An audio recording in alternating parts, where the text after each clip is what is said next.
Ja som veľmi rada, že ste prišli. Vítam vás všetkých v Arte, vítam vás na našej takej inak pilotnej diskusii vo vonkajších priestoroch.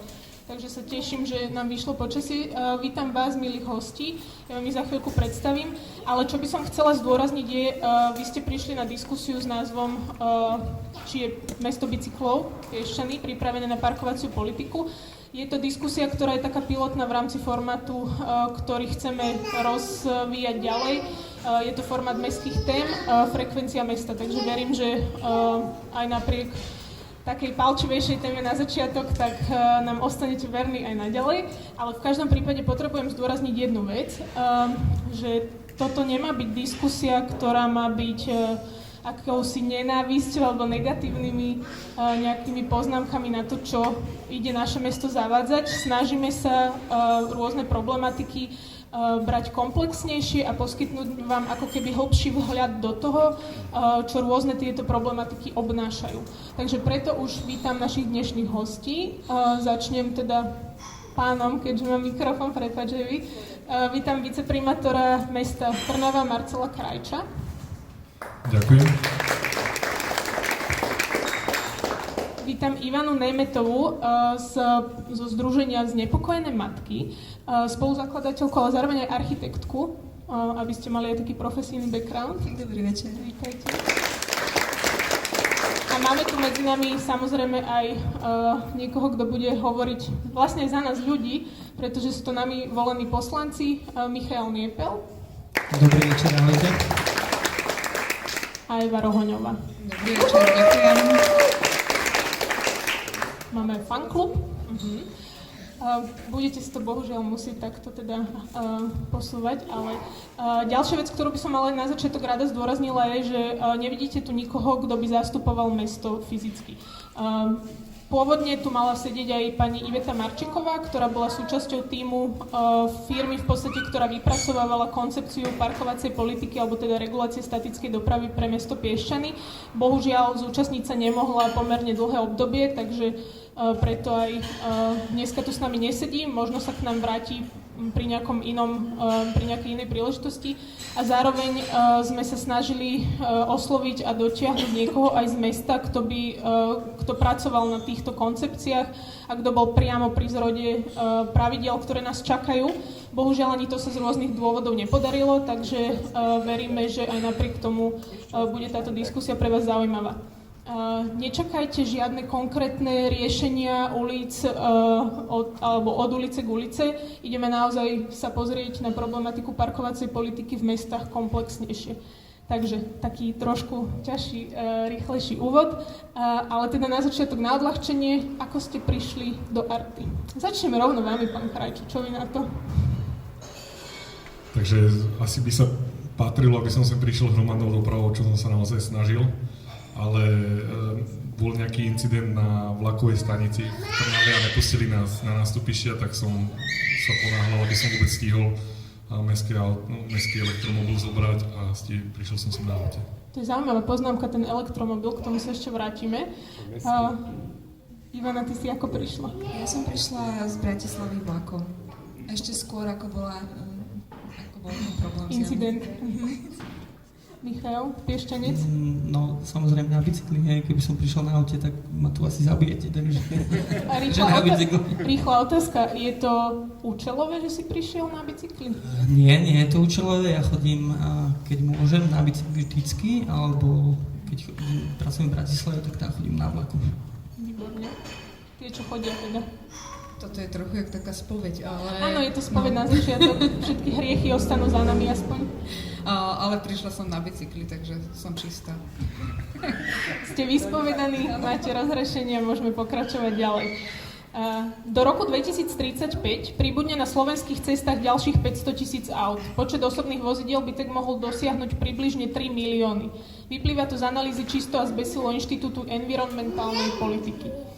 Je toto niečo, čo by nás malo zaujímať? Takéto čísla skúste kľudne, Eva, máš mikrofón, tak kľudne povedz ty. Je to niečo, čo by nás malo zaujímať, znepokojovať možno?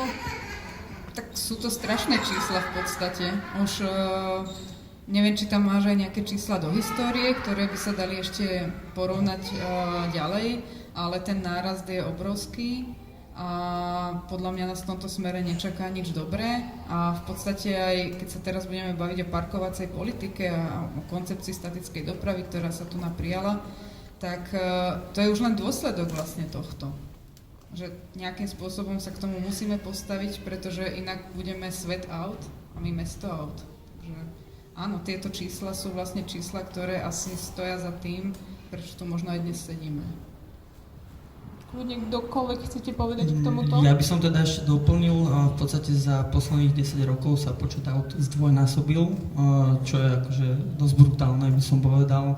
A samozrejme tie ulice nenafúkneš, musíš tým to nejakým spôsobom regulovať, preto tu aj sedíme.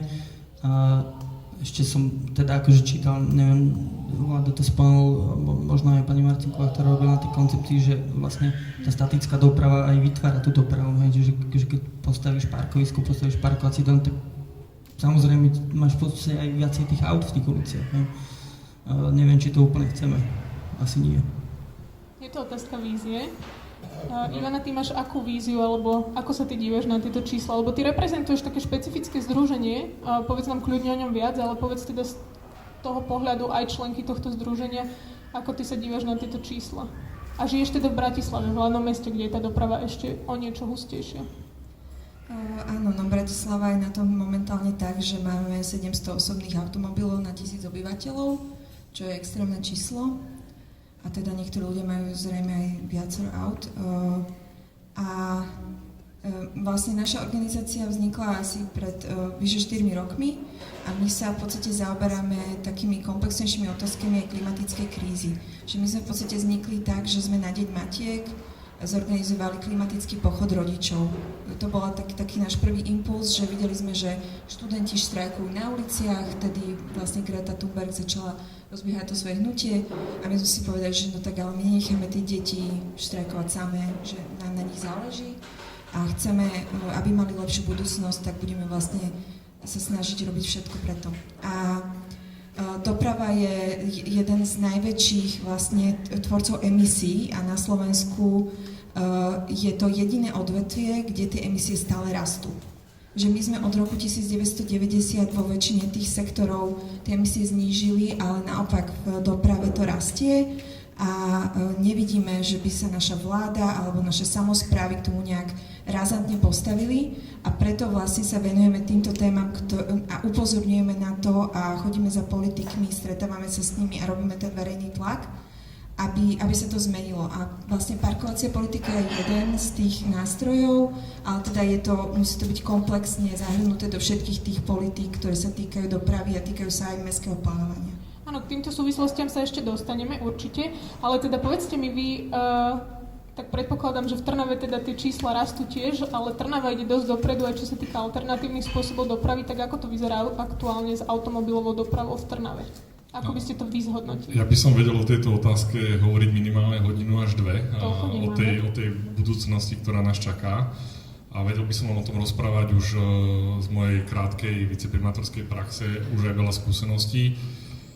Poviem vám jednu za všetky, nebudem teda hovoriť jednu vec, ale to, že máme takéto čísla, predikcie, koľko tých aut bude, tak tieto čísla sú pretavené aj do technických noriem, predpisov a podobne, čiže keď vám niekto povie, že Piešťany by mali mať napríklad že obchvat, alebo teda my v Trnave riešime nejaký obchvat, lebo máme tých aut v centre veľa a obchvatom by sme ich chceli troška vylúčiť z toho centra, tak prichádzame k tomu, že musí ten obchvat niekto postaviť, štát sa k tomu nemá, musíme to stavať ako mesto, pritom to nemáme ani v kompetencii, lebo reálne mestá stavajú alebo starajú sa o miestne komunikácie, cesty prvej, druhej triedy a takéto veci by mal stavať štát, respektíve kraj.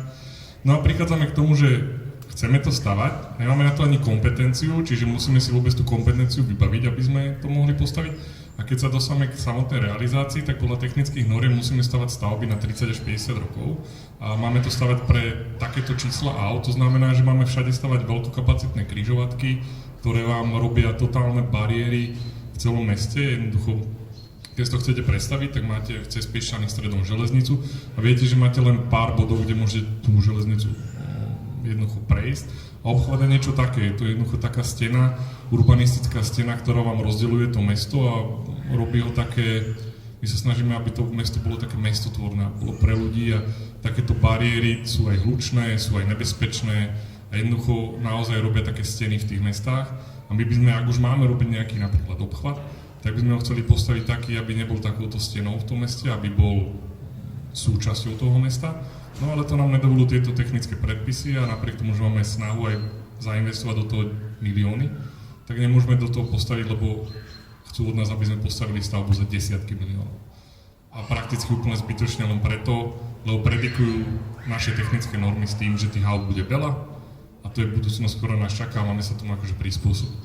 Ale my teda v Trnave, ak ste spomenuli, že sme troška v tomto progresívnejší, tak snažíme sa uvažovať inak, snažíme sa namiesto parkovacieho miesta postaviť, zasadiť strom, alebo rozvíjať ten verejný priestor tak, že zvyšovať nejaký koeficient zelene. Myslím si, že máme jednoznačne najviac detských ihrísk, veľmi kvalitných, ak ste neboli v Trnave, tak odporúčam na návštevu s deťmi.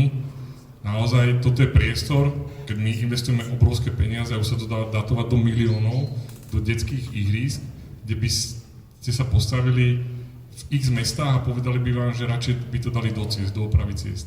A to je ten veľký rozdiel v tom chápaní a uvažovaní, ako by to mesto malo vyzerať. Ja som iba chcela takú poznámku, že nie, že sa teraz budete sťahovať do Trnavy, hej, Piešťany nás potrebujú všetkých. To sme si nedohodli. Ale... Ja som pozval iba na návštevu, kľudne cez víkend. Prídete, parkovacie politike už je v Trnave cez víkend. To nám, trošku neskôr nám poviete, koľko budeme musieť zaplatiť za parkovanie, ale prídeme vlakom vlastne. Tak. Rovno by som poprosila Eve mikrofón. Vy ešte načali túto tému s tým, že je dôležité teda dívať sa na to mesto ako komplexne a skrátka je dôležité ho nejakým spôsobom pretvárať. Tak Evi, ty rovno ako architektka, aj keď máme tu aj Liviu, urbanistku, kde si, tu si. Ty by si tiež nám k tomu vedela povedať, ale skrátka, povedz nám ty trošku viac, že prečo je vôbec dôležité sa dívať na to mesto komplexne aj z takéhoto hľadiska, napríklad urbanistického, architektonického, presne aj čo sa týka dopravy. Prečo je to dôležité? Prečo by sme to mali riešiť? Prečo by som mňa malo zaujímať, ako bude vyzerať križovatka na druhej strane mesta napríklad? Tak myslím si, že pozerať sa na čokoľvek komplexne je asi správne, ale pri tých mestách je to tak, že to mesto by malo byť tvorené podľa môjho názoru hlavne pre ľudí. A malo by byť, keď to mám povedať v takom novšom jazyku, užívateľsky veľmi jednoduché. A toto by sme dlho nemali aj z tej dopravnej stránky, pretože v podstate aj nárast aut v podstate zmenil tú filozofiu na to, aby sme vedeli sa dostať z nejakého bodu A do bodu B rýchlo tým autom. To znamená, že to auto sa stalo vlastne tou prioritou.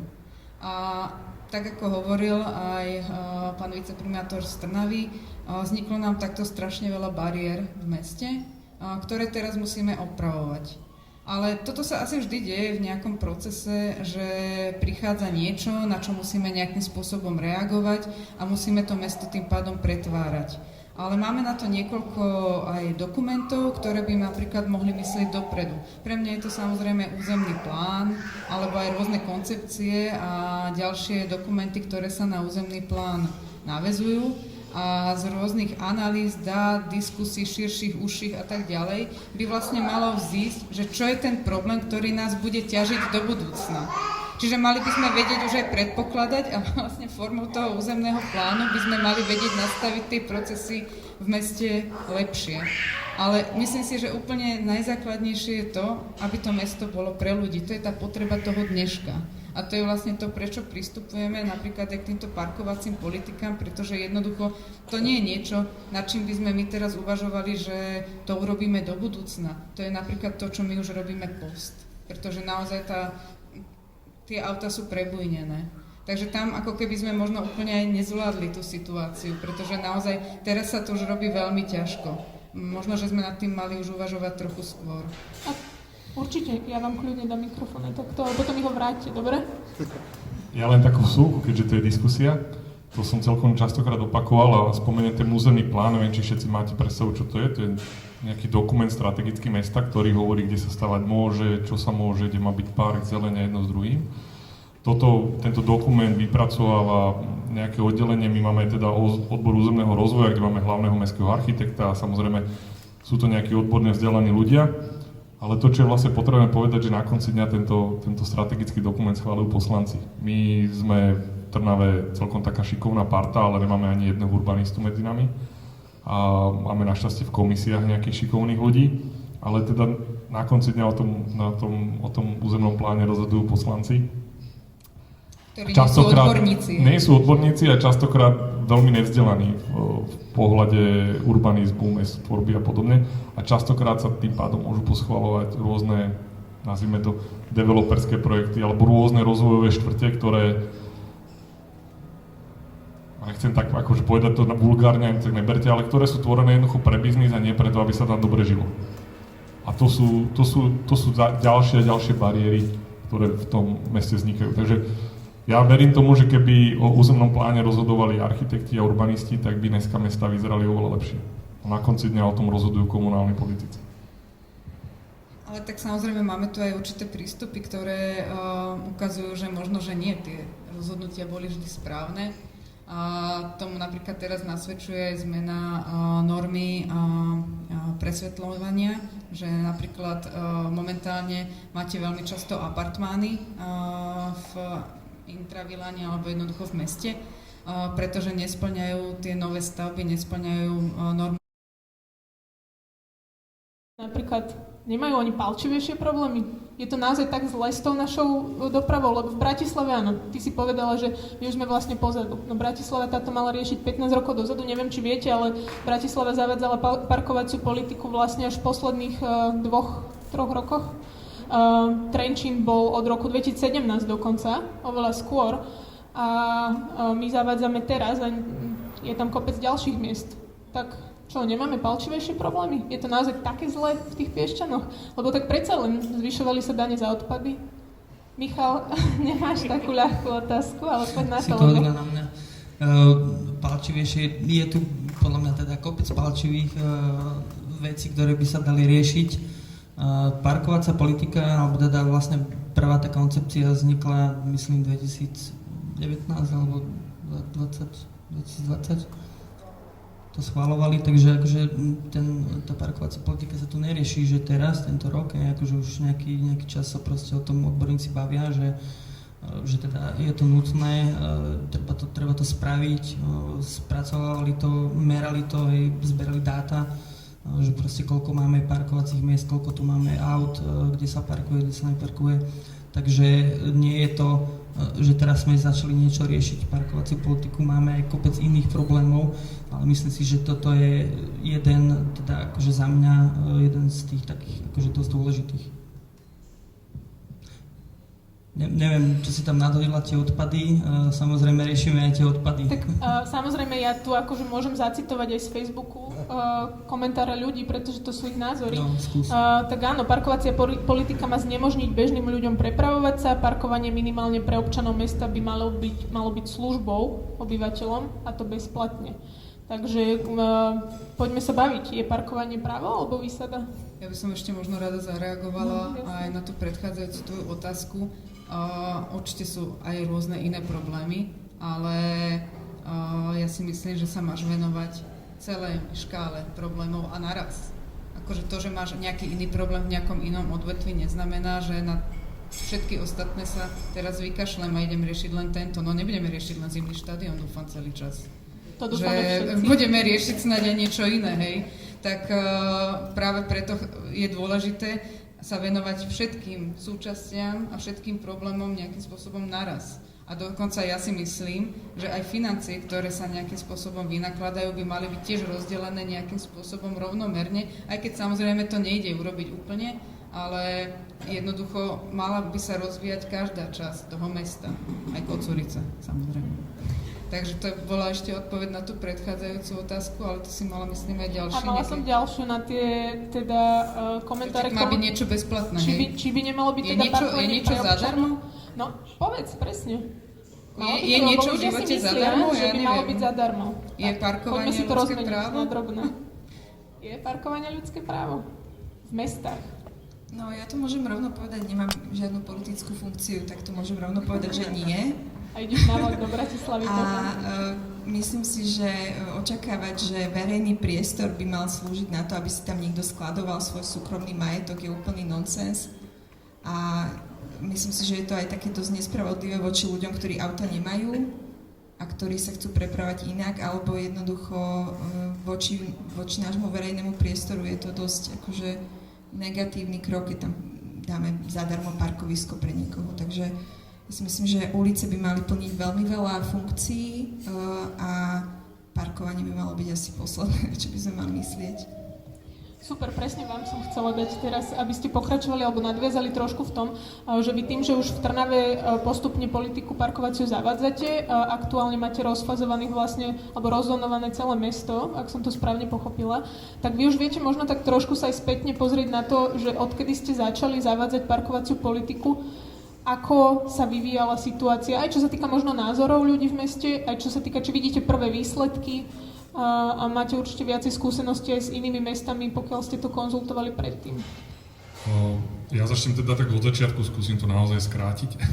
My sme 2 roky pripravovali prvú zónu, alebo teda my sme od začiatku vedeli, že ideme parkovaciu politiku zaviesť do celého mesta, s tým, že spúšťali sme nejakú prvú pilotnú zónu a predtým, než sme ju spustili, tak sme sa na to 2 roky pripravovali.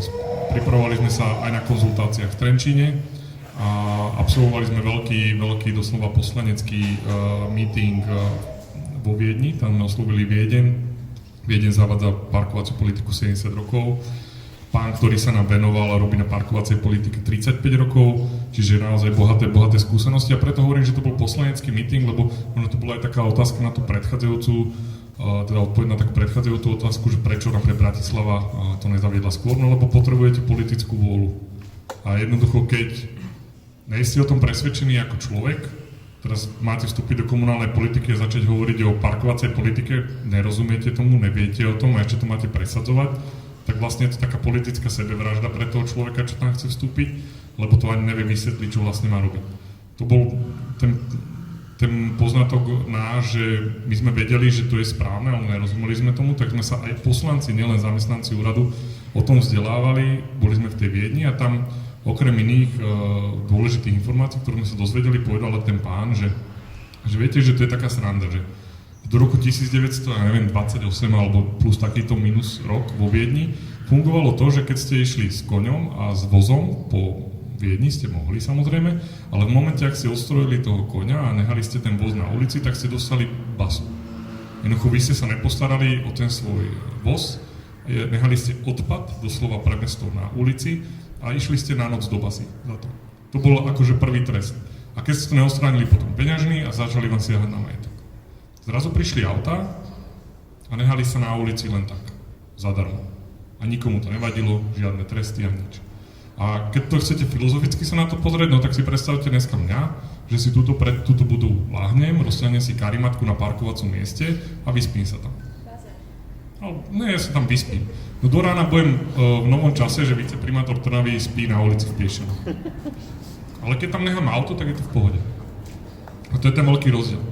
A keď si začnete pozerať tie príklady zo zahraničia, kde už to, čo my riešime dneska, riešili pred 10, 20, 30 rokmi, tak napríklad aj Holandsko prechádzalo rôznymi fázami, že tam niekto tam chcel niečo zmeniť, ale bol tam veľká vlna odporu. Napríklad, keď tam chceli viacej cyklochodníkov a viac bezpečnosť pre deti, tak to boli presne takéto hnutia, jak znepokojené matky, kde ročne zomrelo tisíce detí po zrážkach s automobilmi a presne takíto aktivisti alebo takí ľudia, čo sa o to naozaj zaujímali, si presadili to, aby boli tí ľudia vo väčšom bezpečí, tak tam sa riešilo presne aj toto s tým zavádzaním parkovacej politiky a viete, jak na uliciach vyriešili ľudia, že chceli viacej zelene, kúpili si kabriolety, alebo odrezali si za od strechy, vysypali si donútra hlinu a postavili si tam strom. A to je presne ten príklad, že keď je tam auto, tak to nikomu nevadí. A to je možno aj tá otázka, že či by sa malo parkovať zadarmo, alebo či je to ľudské právo. No, není to ľudské právo a jednoducho, ja keď si kúpim auto, ja som to tiež pochopil, lebo jednu takú dobu som mal možnosť s rodinou si kúpiť karaván. A keď som ten karaván kúpil, tak sme vlastne zistili v momente, keď sme prišli domov, že sme to nejak zle vyrátali a nezmyslel sa do našej garáže. A teraz nemohol som ho nehať vonku, pritom to bolo osobné auto do 3,5 tony, tak ako štandardne každé auto, len teda malo 7 metrov a nemohol som ho nehať na ulici. A musel som si vyriešiť garáž a tá garáž ma stála 3000 eur na rok. A ja som neprišiel na mesto vyplakávať, že halošek spravte mi parkovacie miesto na môj karavan. To bolo moje rozhodnutie, že som si ho kúpil. Takisto ako je na každom človeku zvlášť rozhodnutie, že kúpim si auto a teraz očakávam, že mesto sa mi postará o parkovanie. To je presne tá dogma, ktorá sa vytvorila tým parkovaním zadarmo. A preto sme sa v Trnave rozhodli to zmeniť a celoplošne v určitých kategóriách, segmentoch to parkovanie spoplatniť. Takže asi ďalej budeme rozoberať, že ako a tak, ale toto je nejaký ten princíp. Ešte, že sedíte vedľa mňa a vidíte mi do poznámok, ktoré musím mať, aby to dávalo nejaký zmysel, ale super ste vlastne nadhodili aj s tou cenou 3000 eur ročne, tak povedzte nám asi vy dvaja, čo teda čaká Piešťany. Ivana, my sa ešte k tebe dostaneme trošku obklukov, ale povedzte mi vy dvaja teda, tak 3000 eur ročne za garáž, alebo koľko teda ročne za parkovanie, alebo čo čaká ľudí, ktorí parkujú na uliciach?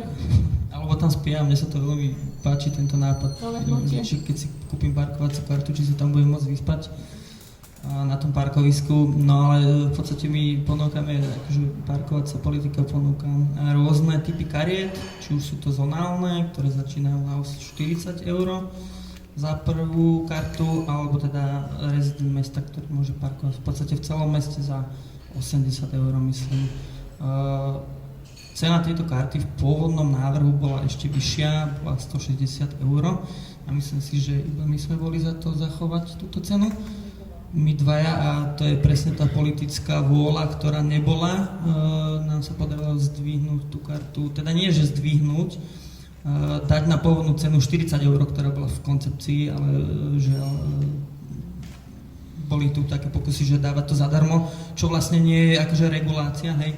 Ani nie, že zadarmo, ale ja do toho, skočím a opäť, bohužiaľ, musíme sa vrátiť k vám, ale za euro, hej, pôvodne teda, alebo teda hlasovali ste aj za to, aby bola tá prvá karta za euro, ale v Trnave kartu za euro máte. Tak teraz, čo je dobre a čo je zle? Alebo ako toto funguje? Tuto teda akože pán viceprimátor teda hovoril, že je dôležité dbať na odbornosť a teda, aby aj tí poslanci boli vzdelaní, takže ja sa tomu úplne nerozumiem, nie som dopravák, takže ja som dal na to, čo povedali odborníci, hej, čo hovorili tí ľudia, ktorí sa vlastne venovali tej koncepcii, ktorí zberali tie dáta, vyhodnocovali to a nejakým spôsobom to chceli nadstaviť tak, aby to fungovalo, aby to tých ľudí motivovalo, že keď mám garáž v tej zóne napríklad, tak ako nemusím si tú kartu kúpiť, dám si to auto dovnútra, hej. Takže tam bolo to moje, že dáme to naspäť na tých 40 eur, hej. No, je pravda, že nie všetci poslanci sú v tom vzdelaní, to je, treba si uvedomiť, že máme 31 poslancov, ja som v tom vzdelaný preto, lebo som sa o to zaujímal ešte ako poslanec a bola to taká jedna z mojich úloh a boli sme teda poslanci, čo sme sa tomu intenzívne venovali. Aby som ma teraz preniknem troška tak do úradu, my máme každý útorok o 10:00 veľkú poradu k parkovacej politike, kde sedíme všetci úradníci, ktorí s tým majú niečo spoločné, od náčelníka mestskej polície, ktorý je gestorom toho celého, až po tých ľudí, ktorí sedia v kanceláriách a nahadzujú rezidenčné karty, stretávajú sa s ľuďmi. A každý útorok, skrátka už 5 rokov, vlastne rozoberáme problémy, nastavujeme to. A to, čo vidie z tejto pracovnej skupiny, to nazveme, sme tam traja poslanci, teda ak sa rátam za poslanca, tak sme tam traja poslanci. A my tlmočíme tomu zvyšnému týmu poslancov, že čo vlastne vysvetľujeme a častokrát sa stretávame aj s odporom a snažíme sa nájsť nejaký kompromis a podobne. A teraz, keď sa idem principiálne zamyslieť nad tým, že prečo sa nastavila cenotvorba euro a podobne, tak jednoducho je to naozaj politická otázka, lebo vy keď chcete zmeniť niečo v samospráve alebo asi kdekoľvek v politike a chcete niečo zmeniť pozitívnym smerom, a to vidíme na rôznych konferenciách na príkladoch miest, ktoré sú veľmi úspešné a podarilo sa im naozaj s milovými krokmi dopredu, tak je to v prvom rade kontinuita myslenia. Ja uvediem príklad za všetky, napríklad taká Lublana, kde sa im naozaj darí kopec dobrej roboty, či už verejným priestorom a rôznymi inými segmentami, tak tam je, myslím, že ten primátor 5. alebo 6. volebné obdobie. A ono je to naozaj je to veľmi dôležité, ak ten človek, ktorý sa tam dostane a je tam takto dlho a zároveň je to naozaj človek, ktorý má víziu pre to mesto to zmeniť, tak je to veľmi dôležité.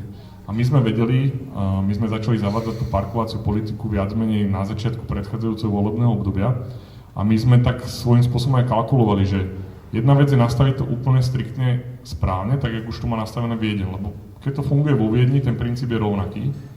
Lenže tam nám povedali, že oni majú 37 takých okrskov, čo sú vlastne 37 Trnáv. A tam nám vyslovene povedali, že zaviedli to moc striktne, spravili to tesne pred voľbami, prehrali to a tí ďalší to úplne celé dovrzali a zmenili. Takže my sme takto aj politicky kalkulovali, že my to musíme sa dostať k nejakému cieľu, pravidla nastavíme nejakým spôsobom striktne, lebo ten cieľ je zregulovať auta. Môže mať človek 3 autá, lebo jedno má do roboty, jedno má na víkend a tretie má na ryby. To je štandardná vec, ktorá sa deje. Môže to mať, ale jednoducho už ho to nevidie nič. Áno? My sme si zrátali presne tieto dáta, aké máme koeficienty, aké máme počet bytov, počet parkovacích miest a snažili sme sa nastaviť únosnú metriku, ktorú sme schopní zaviesť. Áno, že tak sme prišli na tú filozofiu, že to jedno auto na rodinu, to tak nazvem, lebo my máme nastavené... My máme v Trnave nastavenú parkovaciu politiku, že auto na byt. Že nesústredíme sa, že auto na trvalý pobyt, to majú napríklad tak vo Viedni, ale máme jedno auto kvázi na rodinu za to euro. Že to je tá akceptovateľná hranica. My rozumieme tomu, že na Slovensku sú pomery v medzimestských dopravách a podobne také, že nie všade sa dá do práce dostať nejak inak ako autom. Takže to jedno auto je nejakým spôsobom akceptovateľné a to sme ako mesto aj nejakým spôsobom schopní udržovať. Ale nie sme schopní udržovať 2, 3, 4 auta v rodine a podobne a ešte to vlastne, aby to bolo všetko na mestských pozemkoch a zadarmo. Takže toto je tá filozofia, ktorú máme, preto je to prvé auto za euro a poviem, že prečo je to napríklad nesprávne. Keď si kúpite byt v novostavbe, tak už ho kupujete aj s garážou, lebo novostavby sa už stávajú trojizbový byt, myslím, že má normu na 2 parkovacie miesta, takže ten developer sa vám snaží už predať to miesto aj s tými 2 parkovacími miestami. No a štandardná daň z nehnuteľností za tú garáž, ktorú platíte v každomkoľvek meste, je zhruba od 20 do 80 eur na rok za jedno parkovacie miesto, za tie spoločné priestory. Čiže človek, ktorý si kúpil garáž za 15-20 tisíc eur, platí každý rok daň z nehnuteľnosti za tú garáž od 20 do 80 eur v závislosti od mesta. Parkovanie na ulici zrazu za euro. Takže ono tomu je principiálne svojím spôsobom zle a preto rozumiem, že v Trenčíne majú, myslím, že prvé auto za 45, lebo oni vlastne kopírujú cenu dane z nehnuteľnosti za garáž. Takže len ja som si vedomý, že toto bolo to rozhodnutie prvé auto za euro, skrátka hovoríme, že prvé auto máte zadarmo. Zároveň je to veľmi dobrý argument, lebo ja absolvujem strašne veľa stretnutí, máme 34 zón v Trnave, a ja v každej tej zóne spravíme takéto stretnutie, vždycky v tej zóne, väčšinou to ide na nejakej škole, v jedálni alebo na nejakej fakulte. Predo mnou takto sedí 200-250 rozhorčených ľudí, čo nevie, čo má od toho očakávať a ja im tam 4 hodiny s celým týmom vysvetľujeme otázky a na všetky otázky vlastne tí ľudia dostanú odpovede a vlastne na konci sú aj celkom zmierení s tým, čo sa deje, lebo vlastne to není také hrozné, ako si predstavovali. A tam je častokrát taký argument z toho publika, že vy to robíte len kvôli tomu, aby ste vybrali peniaze. Ja sa vôbec tomuto tvrdeniu nebránim, že to robíme kvôli tomu, aby sme aj vybrali peniaze, lebo my ako samosprávy z vrchu sme tak poddimenzovaní finančne, že nemáme na výber, jak hľadať akékoľvek zdroje, ale zároveň není to ten jediný dôvod, lebo keby sme to robili, tak dáme prvé auto za 100 eur, a nie za euro. Keď nám každá rodina bude mať v Trnave po jednom aute, tak vybereme na rezidenčnom parkingu 30 000 za rok. Ja by som teda reagoval, ale už som zabudol úplne na všetko, lebo ste rozprávali tak dlho a už som mal také body, ktoré som zabudol. Jedna z tých vecí je, že to parkovanie a celá tá politika je to živý organizmus. Ja pevne dúfam, že sa nám podarí nejakým spôsobom dotlačiť do takýchto stretnutí pravidelných, proste takýto monitoring, že ako to funguje, ako to nefunguje, kde treba proste ubrať, pridať. Osobne už tam vidím nejaké problémy už aj v tej koncepcii, takže tam sa bude asi niečo meniť. Ďalšia vec je, že nedá sa úplne porovnávať mesto s mestom, hej, tie ceny sú rôzne, ja som si Ja som si pripravil napríklad v Poprade majú prvé auto zadarmo, druhé auto stojí 500 €, tretie auto stojí 1000, hej. Tak ja neviem, že či to chceme takto, ale chceme sa porovnávať s Popradom. V Trnave, ak myslím, máte prvé auto za euro, druhé za 99, tretie nemáte vôbec, hej. Takže tie cenové politiky sú rôzne, preto my sme, alebo ja osobne, alebo kolegovia, poslanci, ktorí potom sa pridali k tým návrhom, to dať naspäť, sme v tom nešpekulovali, pretože naozaj to robili odborníci, ktorí sa tomu rozumejú, hej.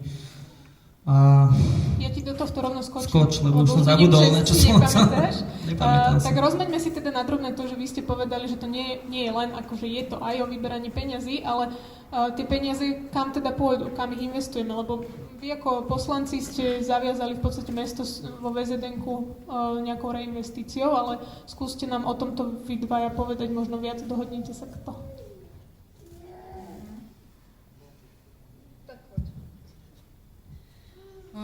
Urobili sme takéto uznesenie a vlastne zaviazali sme mesto, aby vrátilo nejaké peniaze, percento do infraštruktúry, do ciest, do chodníkov, do komunikácií. S tým, že ono tvrdí, že tak či tak tam tie peniaze ako keby nejakou formou dáva, ale jednoducho za nás toto dáva zmysel. Keď sa nejakým spôsobom tie peniaze, ktoré vyberieme na parkovanie, aj vrátia späť ako do tých komunikácií. A možno, že toto je presne ten politický krok, o ktorom hovoril pán viceprimátor z Trnavy, že aby to bolo lepšie aj pre ľudí predstaviteľné, že čo platia a na čo dávajú, tak je dobre to aj pomenovať. A o to sme sa práve snažili, aby bolo jasné, že tie peniaze nepôjdu, ja neviem, niekde nebudú ukradnuté, ale pôjdu práve do tohto jedného segmentu. Myslíš, že to bude stačiť? Jeden alebo druhý, bude to stačiť? Lebo myslím, že tých percent bolo 50. Je to 50%. Určite to nebude stačiť na opravu všetkých ciest v Piešťanoch, kde je investičný dlh 17 miliónov minimálne. Aby teda mali ľudia predstavu, že ako sa opravujú cesty v Piešťanoch, veľmi slabo, pretože na to sú nie financie. Služby mesta Piešťany, ktoré vlastne majú toto na starosti, majú na opravu ciest 160 000, 200 000, čo je smiešný peniaz. Hej. Oprava jednej ulice, ktorá má, ja neviem, 500 metrov štúrová, stojí 500 000, hej, aj s podkladom. Áno, nie tam len vyliať asfalt. Čiže parkovacia politika, ktorá bola, alebo teda parkovanie, hej,